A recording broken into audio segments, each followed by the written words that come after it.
You're listening to More Than Steps, the podcast where we geek out on how belly dance works, one coffee run at a time. I'm your hostess, Heather Wayman.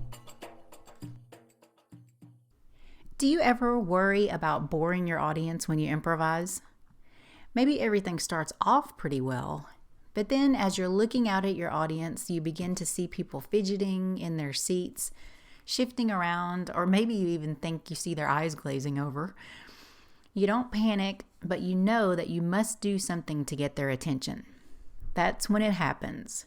You start to scribble. You throw in a few more moves, some layers, but it doesn't work. They're still shifting around in their seats, looking around the room. You are losing them. Alarm bells start to go off in your brain. It's now a full-on dance emergency. You've got to get your audience's attention. So you pull out every trick in your belly dancing bag of stuff. You layer, you travel, push, pull. You basically do anything and everything you can think of, but you end up with a mishmash of moves and none of it makes any sense.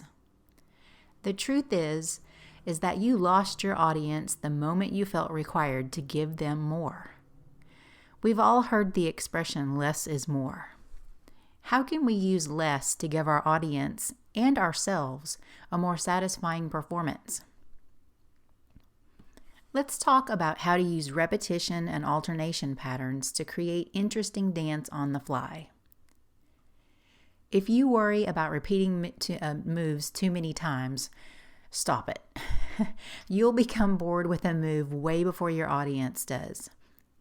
When you begin a move, you already know what you're going to do. Repeating a move gives you a chance to develop the movement phrase, and it gives your audience a chance to follow your train of thought before you take a new path.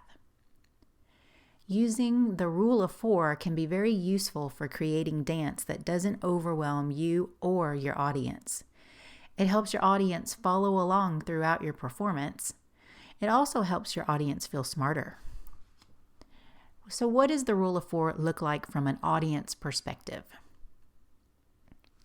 The first time you use a move, the audience will miss it completely. The second time they see it, they'll only begin to understand what it was. The third time they see it, they'll begin to appreciate what you've done. The fourth time they see the move, they'll be able to anticipate what you'll do, and they'll feel pretty smart when they're right. So you can see that by the time you start to get tired of a move, your audience is just beginning to appreciate what you're doing. If you switch to a new move or a thought before your audience catches up to you, they're likely to become overwhelmed and lose interest because you're always 2 steps ahead of them. But you don't want to be so predictable, you say?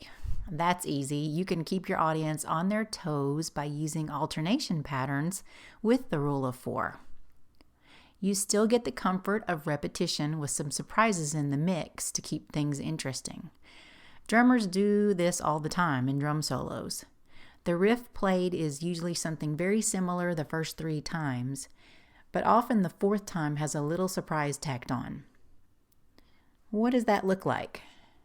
Okay, using a very simplified example, let's say we have a 32 count phrase of music or 4 counts of 8. With simple repetition, we're using the same move for each of those 8 counts. That would be an AAAA pattern. With an alternation pattern, for example, AAAB, we can plug in one move for each A of the pattern and use a different move in the B of the pattern. You can use all sorts of different patterns too.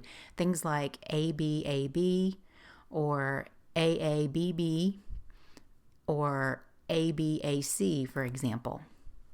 Sometimes music doesn't always present itself in tidy counts of 8 or phrases of 32. And in that case, you can adjust your pattern segments to fit the music. Repetition and alternation patterns are only a couple of several strategies from Volume 2 of the Improvisation Toolkit video series that can be used to create really good dance on the fly. In summary, it's easy, very easy, to fall prey to scribbling. When you don't feel like your audience is engaged, you may feel compelled to throw in more stuff to try to impress them. But when you start to scribble, your audience can never really catch up or follow your train of thought.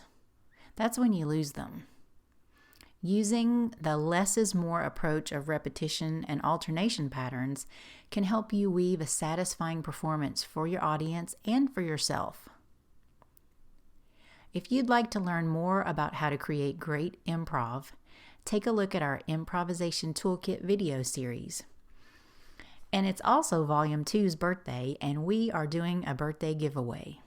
One lucky winner will receive a premium Improvisation Toolkit Volume 2 package. The deadline to enter is 5 p.m. Eastern on February 24th, 2019. And you can enter at bellydancegeek.com/TK22019. Thanks for listening. For more geektacular resources, visit bellydancegeek.com.